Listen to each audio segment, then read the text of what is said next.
Et bonjour les anatomistes et bienvenue dans cette nouvelle vidéo toujours consacrée à l'articulation du genou. Aujourd'hui nous allons voir les différents mouvements du genou et principalement la flexion et l'extension, mais nous allons voir également la physiologie articulaire avec ses principes de roulement et de glissement et de mouvement intime, et nous finirons sur la biomécanique de la flexion et de l'extension. Je me présente, je m'appelle Pierre, je suis préparateur sportif de formation et de métier, je suis également étudiant en kinésithérapie. Alors, quels sont les mouvements que nous pouvons retrouver au niveau de l'articulation du genou? Nous allons retrouver la flexion et l'extension, qui est le mouvement principal, mais aussi des mouvements de rotation interne et externe, et des mouvements de latéralité sous certaines conditions. Alors, le mouvement de flexion et d'extension est le mouvement principal du genou, et ça se fait sur un axe transversal, de gauche à droite, ou de droite à gauche, et sur un plan sagittal. La rotation externe, quant à elle, elle va se faire sur un axe longitudinal et sur un plan transversal. Et j'ai mis ça entre guillemets, seulement si le genou est en flexion. Et ensuite, nous allons retrouver des mouvements de latéralité, qui est dû au jeu articulaire présent en flexion du genou, et qui va disparaître en extension complète. Alors, avant de vous détailler la flexion et l'extension, il me semblait intuitif de vous parler de cette théorie du roulement et du glissement. C'est plus qu'une théorie, c'est de l'observation, c'est de la science. Ce qu'on appelle les mouvements intimes. Puisque le principe mécanique de fonctionnement d'un grand nombre d'articulations est basé sur ce principe de roulement et de glissement. Ici, vous pouvez voir un roulement, d'accord, le condyle fémoral sort du plateau tibial. Ici, vous pouvez voir un phénomène de glissement, okay, et ici, vous pouvez voir un roulement plus un glissement qui apporte une bonne congruence et une amplitude maximale. Alors, le roulement, dans le roulement, la surface convexe, d'accord, ou sphérique d'une articulation, alors comme la tête humérale, mais dans notre cas, le condyle fémoral, ne va pas uniquement rouler sur la surface concave du plateau tibial. Plateau tibial, on pourra dire que c'est une surface concave ou une surface plane. Comme la roue d'un vélo sur le sol, car elle sortirait de la surface qui lui fait face, comme vous pouvez le voir sur cette image. Concernant le glissement, elle ne glisse pas non plus uniquement comme un patin sur la glace, sinon un conflit va apparaître au niveau du contact prématuré entre les deux surfaces articulaires. Mais la combinaison de ces deux mouvements, roulement et glissement, va permettre aux deux parties de l'articulation de se mobiliser tout en gardant une bonne congruence et d'obtenir des amplitudes angulaires beaucoup plus amples. Alors maintenant qu'on a compris ce roulement et ce glissement, on va parler des mouvements intimes, qui est très très lié. Donc quand la surface mobile est concave. Alors je vais vous prendre ce schéma. Donc ici la surface mobile est celle qui est concave, d'accord, qui peut s'apparenter au plateau tibial. Donc j'ai ma surface mobile, d'accord, qui est concave, et j'ai ma surface convexe, qui est fixe. Donc quand la surface mobile est concave, le déplacement angulaire et le glissement se font dans le même sens. Vous pouvez le voir, le déplacement angulaire et le glissement se font dans le même sens. Par contre, quand la surface mobile est convexe, dans le cas, par exemple, la surface convexe, ça va être notre condyle fémoral. Le déplacement angulaire et le roulement se font dans le même sens, tandis que le glissement se fait dans le sens inverse. Je me répète, quand la surface mobile est convexe, le déplacement angulaire et le roulement se font dans le même sens, tandis que le glissement se fait dans le sens inverse. Ici, vous avez une représentation de ce que je viens de vous dire. Ok. Donc, maintenant qu'on a compris la théorie, par rapport au mouvement des condyles sur les glénoïdes, d'accord, du tibia, en flexion et extension. Alors, quand on a les pieds au sol, on parle de chaîne cinétique fermée. Et donc, on va mobiliser la partie convexe du fémur sur une surface concave ou plane du tibia. Alors, dans un premier temps, un roulement se produit dans la même direction de déplacement angulaire, en flexion, en arrière en flexion et en avant en extension. Et dans un deuxième temps, un glissement dans le sens contraire se produit en avant en flexion et en arrière en extension. Comme vous pouvez le voir ici sur cette image. Alors je vais me répéter pour être sûr que vous avez bien compris. On va mobiliser la partie convexe, d'accord, du fémur sur une surface concave. Dans un premier temps, un roulement se produit dans la même direction du déplacement angulaire, d'accord, comme nous pouvons le voir ici. Et dans un deuxième temps, un glissement dans le sens contraire va se produire, d'accord, en avant en flexion et en arrière en extension. Et donc cette combinaison de roulement et de glissement va offrir une flexion maximale. Et le mouvement de glissement va empêcher également la dislocation postérieure des condyles. Et pour finir, le point de contact entre les condyles et le glénoïde va reculer en flexion et avancer en extension. Alors maintenant, on va parler de la flexion, maintenant que nous avons bien compris. Donc je vous le rappelle, la flexion, c'est sur un axe transversal, sur un plan sagittal. C'est lorsque le mouvement va approcher la face postérieure de la jambe à la face postérieure de la cuisse. Donc bien sûr, cette flexion va dépendre du mouvement de la hanche et va dépendre également si le mouvement est en passif, c'est-à-dire mobilisé par quelqu'un d'autre ou mobilisé par une autre partie de son corps, ou en actif. D'accord ? Mon degré de liberté va changer si je fais une flexion du coude en actif ou si je m'aide de ma main gauche pour amener le coude en flexion.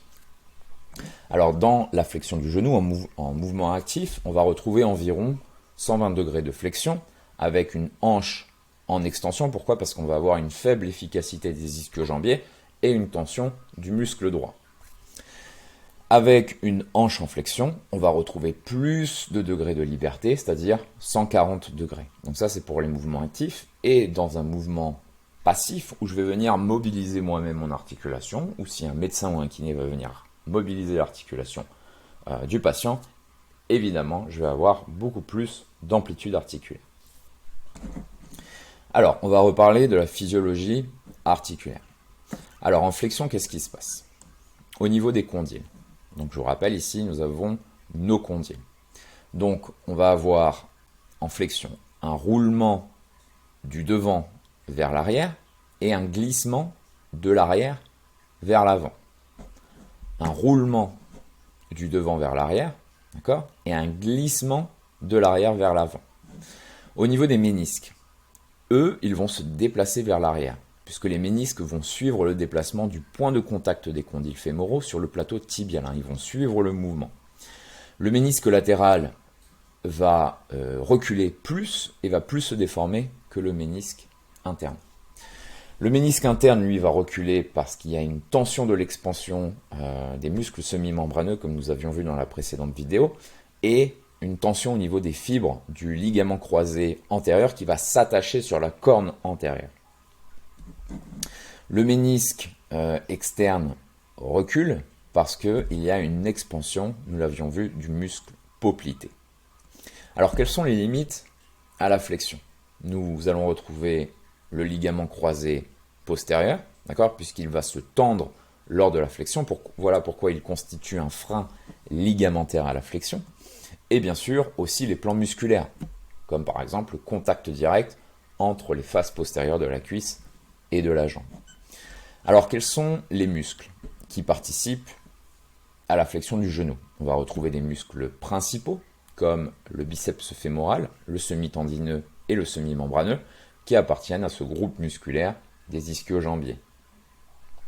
Alors, ces muscles, comme ils sont biarticulaires, vont permettre de faire une flexion de genou. D'accord ? Voyez où ils viennent s'attacher. Sur la tête de la fibula pour le biceps fémoral, d'accord, et sur la partie médiale pour le semi-membraneux et le semi-tendineux. Donc ils vont faire une flexion de genou, mais aussi ils viennent s'attacher au niveau du bassin, du pelvis, et donc ils vont permettre de faire aussi une extension. Il y avait un médecin orthopédiste que j'ai écouté sur YouTube qui nous disait que l'extension de la hanche est faite à 80% par le grand glutéal, qui est un muscle très puissant du corps humain, et à 20% par les ischio-jambiers. Dans cette flexion de genou, on va retrouver également des muscles accessoires, comme les gastrocnémiens, j'ai fait une petite erreur aussi, ici, le gastrocnémien, ok. Nous allons retrouver également le sartorius, le gracile, le poplité et le tenseur du fascia lata. Il va fléchir le genou avec une flexion qui est déjà amorcée. Et nous avons également le muscle plantaire. Alors les fléchisseurs du genou sont plus efficaces avec une flexion de la hanche, d'accord, puisqu'il y a une mise en tension, à l'exception du poplité qui est monoarticulaire, uniarticulaire.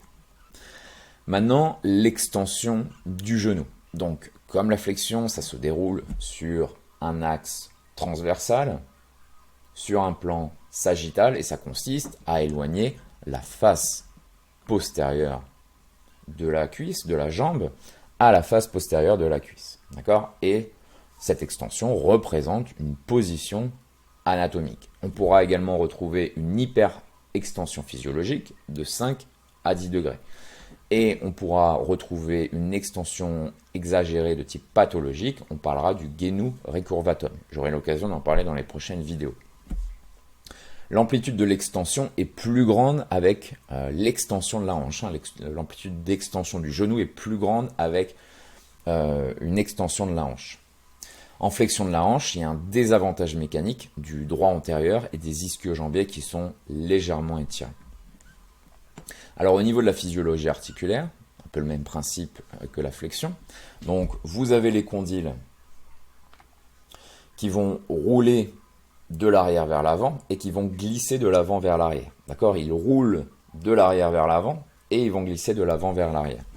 Pour les ménisques, ils vont se déplacer vers l'avant et vous avez la tension des ailerons ménisco-rotuliens par la remontée de la rotule qui vont favoriser l'avancement des ménisques. Alors, on parlera dans une prochaine vidéo, sinon cette vidéo va être très longue, du déplacement de la rotule dans les différents mouvements du genou. Et la tension du ligament ménisco-fémoral traîne la corne postérieure du ménisque externe. Okay ? Quelles sont les limites à l'extension ? Le ligament croisé antérieur, puisqu'il va se tendre pendant l'extension, mais également les ligaments latéraux, qui sont en position anatomique tendue. On retrouve aussi une limite active qui est à la tension des muscles fléchisseurs. D'accord ? Si on a une tension dans les muscles fléchisseurs, donc les ischio-jambiers, aussi les muscles accessoires tels que les gastrocnémiens, évidemment on va avoir une limite à l'extension. Et en hyperextension, on va parler du plan fibreux et capsulaire qui vont limiter cette hyperextension, mais aussi les ligaments poplité arqués et obliques que nous avons déjà abordés dans la précédente vidéo. Alors quels sont les muscles qui participent à l'extension du genou ? Donc ce sont les muscles de la face antérieure de la cuisse, qu'on appelle les quadriceps, et on retrouve dans le quadriceps le droit fémoral qui est biarticulaire, ok ? Et donc qui peut participer également à une petite flexion de la hanche, si je ne me trompe pas, le vaste interne, le vaste externe et le vaste intermédiaire. Alors, ces muscles quadriceps sont 4 fois plus puissants que les fléchisseurs du genou. Et vous avez une efficacité mécanique qui est augmentée par la rotule. On aura l'occasion d'en parler dans les prochaines vidéos. On a une efficacité mécanique qui est plus élevée avec une extension de la hanche, d'accord ? Puisque je vous parlais du muscle biarticulaire du droit fémoral. Et le vaste médial, le vaste interne, est plus puissant que le latéral. Donc, si nous avons une faiblesse au niveau du vaste interne, il y a une probabilité plus élevée de dislocation. Ensuite, nous allons retrouver des muscles accessoires dans l'extension du genou, et ça va être par exemple le tenseur du fascia lata. Lui, il va bloquer le genou dans les derniers degrés d'extension et il va devenir fléchisseur à partir d'une flexion. Voilà les anatomistes, c'était tout pour cette vidéo et je vous dis à la prochaine pour étudier tout ce qu'on a vu dans un atlas d'anatomie en 3D. À bientôt.